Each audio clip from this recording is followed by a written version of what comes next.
meeting with the inner child and finding a safe haven. Guardian of the Glass Forest. Caractère 1. Evelina, adult.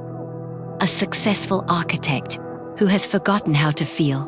She lives in a world of numbers and concrete. 2. Ellie, child. A 7-year-old version of Evelina. She is stuck in the moment when the world is no longer safe. 3. Castos, guardian. An old guide in the world of the subconscious. He looks like a librarian, but in his pockets are the keys to all the forgotten doors. 4. Shadow critic. A faceless figure who personifies fears, inhibitions, and a cold voice of must. Part 1. Crack in the grey cube. Evelina was standing at the window of her office on the 42nd floor. Her whole world was perfect. Smooth lines of drawings, an impeccable grey suit, a schedule scheduled by the minute. But lately, she had heard a strange sound. As if somewhere behind the wall, in the very foundation of her life, water was dripping. "You're overtired, Evelina," said the voice inside. It was the voice of the shadow. "Just have a coffee and forget it." But that evening, as the sun was setting, staining the sky the color of disturbing copper, Evelina noticed a strange object on her perfect desk. It was an old glass marble with a blue swirl inside. She hadn't seen him for 30 years. As soon as her fingers touched the glass, the walls of the office began to thin. The hum of cars below was replaced by the rustle of leaves, which sounded like broken glass. Pause for reflection. Think back to a time in your life when you first felt that you were hardened. What was a thing from your childhood that could have been your key? Part 2. The Glass Forest and the Encounter with Castos. Evelina found herself in a forest where the trees were made of clear, brittle ice, memories crunched under his feet. It was cold and very quiet here. "Be careful, it's easy to cut yourself on tears here," said a small voice. An old man in a long coat hung with keys and bells came out from behind a tree. "Y toi, Castos?" "Where am I?" Evelina asked, wrapping her arms around herself. "In the place between words," Castos replied. "Those who have lost their part come here. You're looking for Ellie, aren't you?" "I'm not looking for anyone. I just want to get back to work." "Your job is a facade." Castos stepped closer. "And inside the foundation is a little girl. She has been sitting there for 30 years without electricity. And because she is scared, your ideal world begins to crack." Castos handed her a lantern. "Go to the sound. But remember, the shadow will try to convince you that there is no one there." Evelina went deep into the forest. The air was getting heavier. She began to hear a quiet, rhythmic sound. It wasn't the sound of a clock. It was a sob that they tried to suppress. Part 3. Labyrinth of Whispers and Shadows. The path was blocked by the shadow. She grew up in front of Evelina, huge and cold as an iceberg. "Your shadow," he said. "There's only weakness ahead. Stupid tears, helplessness. You've spent years to become strong. If you hug her, you'll be vulnerable again. You'll be hurt again. Go away." Evelina hesitated. Shadow's voice was so familiar. It was the voice of her mother, her superiors, her own stern thoughts at 3 o'clock in the morning. "She's me," Evelina whispered. "It's what prevents you from being productive." Shadow thundered. À tat moment agveveli. He rolled to the roots of the ebony tree and lit up a small door in the ground, littered with stones and old newspapers with headlines such as "Be serious, don't cry, you're grown up." Evelina fell to her knees and began to rake these stones. Her well-groomed hands with perfect manicure were getting dirty in the ground of the past, but she did not stop. "I'm here," she cried. "Ellie, I'm here."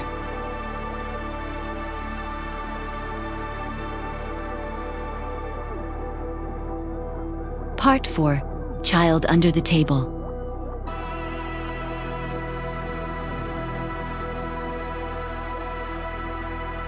Behind the door was not a room, but a space that looked like an old closet under the stairs. There, curled up, sat little Ellie. She was wearing the same polka dot dress that had been torn on the day of the big quarrel between her parents. Ellie covered her ears with her hands. In der Chies Place, forever frozen. There was always thunder and screams. "Go away," Ellie whispered, without looking up. "Now, they will come and punish you. You can't be here." "No one will come, baby." Evelina felt something burst in her chest. It was a dam that she had been building for decades. "I am you. Only from the future." Evelina slowly walked into the cramped closet. She did not try to pull the girl out by force. She just sat down next to her on the dirty floor. "Are you scared?" Evelina asked. "There are no walls here," Ellie cried. "The wind is blowing right through me. And everyone is watching. Everyone sees how bad I am." Evelina realized that this child had never had a safe place. Her entire inner world was a space that could be shot at. "Let's build it right now," adult Evelina said. "I'm an architect. I know how to build the strongest buildings in the world. But we will build this building together."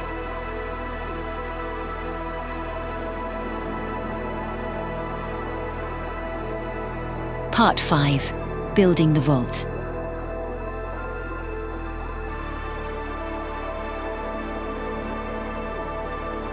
Evelina took Ellie's hand. "Close your eyes," she said. "What do you want it to be?" Ellie whispered timidly, "To have soft pillows and to smell cocoa, and so that the walls are made of sunlight, which does not let evil people through." They began to draw in space. 1. Foundation. Evelina laid it out of self-respect. "You have a right to be here," she whispered. 2. Walls. They didn't build them with concrete, but with no. You can't enter here without an invitation. No, you can't shout here. No one will judge you here. 3. Windows. They overlooked a blooming garden where it was always spring. 4. Roof, made of warm embraces. When the shelter was ready, the shadow outside began to shrink. She turned into an ordinary little shadow from a tree. Castos stood at the threshold of the new house and smiled. "Now she has an address," he said. "She's no longer homeless in your soul." Evelina hugged little Ellie. For the first time in 30 years, she felt warmth in her fingertips. "I'll come here every day," Evelina promised. "This is your home now, and if you get scared, just call me. I won't leave you alone in that closet anymore."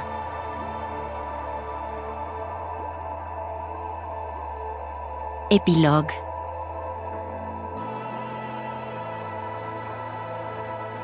Evelina opened her eyes in her office.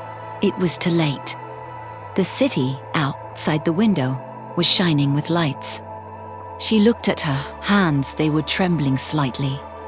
But the heaviness in her chest that had tormented her for years was gone. She took a glass marble and put it not in a drawer, but in the most visible place. Then she opened a blank sheet of her diary and wrote the first task for the next day by paints. Calm yourself. Just to breathe. She walked out of the office, and her footsteps on the marble floor no longer sounded like hammer blows. They sounded like the steps of a man who had finally returned home.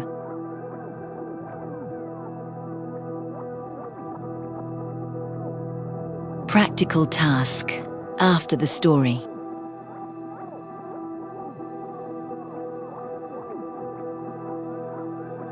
One, take a piece of paper and draw the asylum that Evelina built for Ellie. What should be in it for you? 2, write one short sentence to your inner child. I promise you that.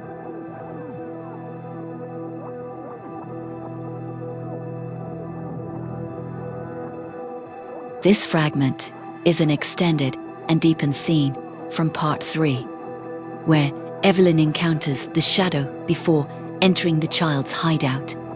In psychologie, the shadow often takes on the role of the inner critic or protector who believes that feelings are a danger.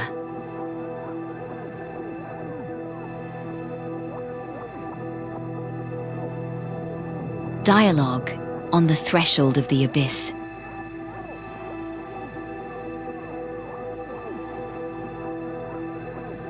The way to the closet was blocked by a figure woven from grey fog and cold office light. She was an exact replica of Evelina, but her face felt like it was carved out of stone, and her eyes were as blank as broken monitors. Shadow, stop.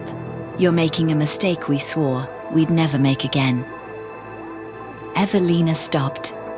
The chill emanating from the fade was chilling to the bone. The lantern in her hand trembled. Evelina, you are what prevents me from breathing. You are eternal fatigue and coldness in my chest. Shadow, with a bitter grin, I am what allowed you to survive. Who finished the reports when you wanted to howl in loneliness?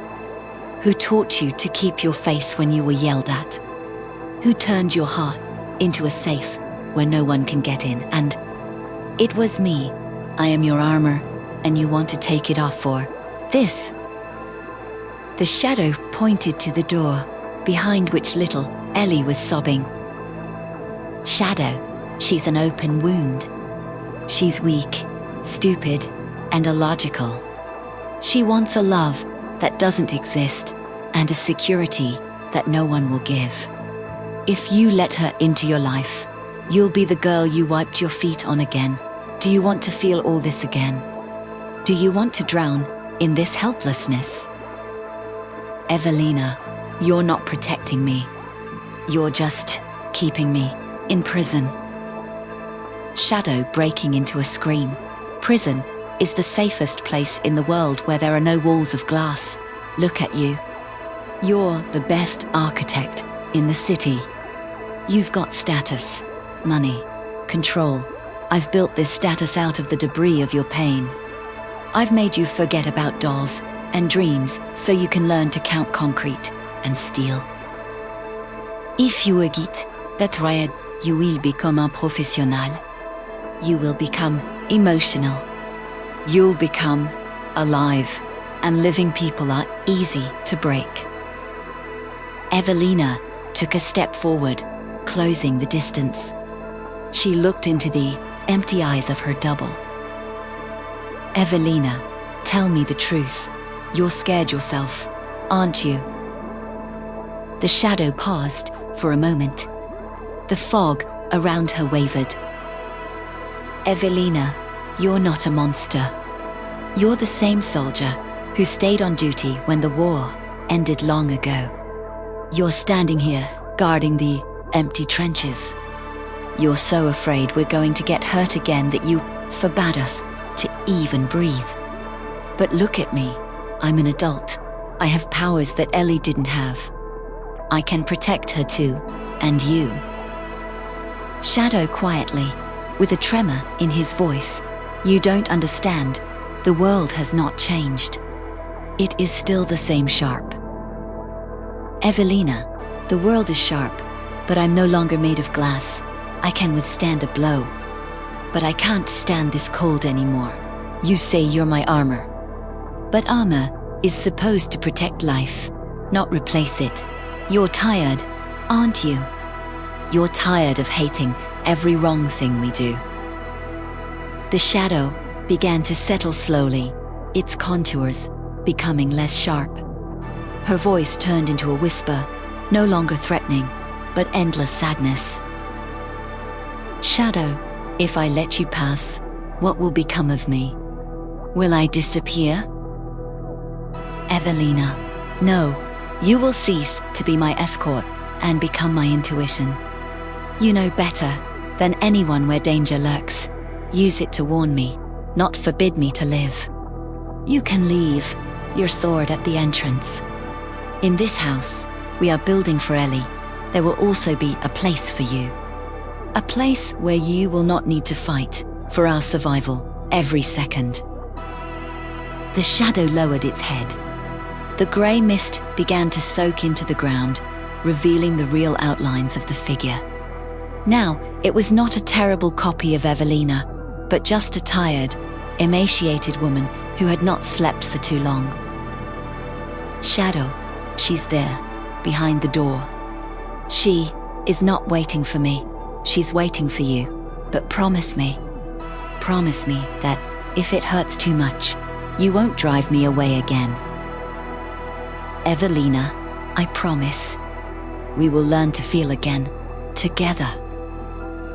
The shadow took a step to the side, dissolving in the twilight of the forest, becoming just a natural part of the landscape, quiet and peaceful. The way to the door was clear. Evelina touched the handle, feeling a living, warm heart pulsating under her palm. Psychological comment on this fragment. In this dialogue, we see the technique of shadow integration. The shadow is not the enemy here, but the protective part of the psyche. It uses aggression to prevent the recurrence of pain. Evelyn's main victory is not that she defeated the shadow, but that she recognized her merits. You let me survive. Transformation, when we stop fighting our inner demons and recognize that they have arisen out of fear. They lose their power over us and turn into a resource: intuition, caution,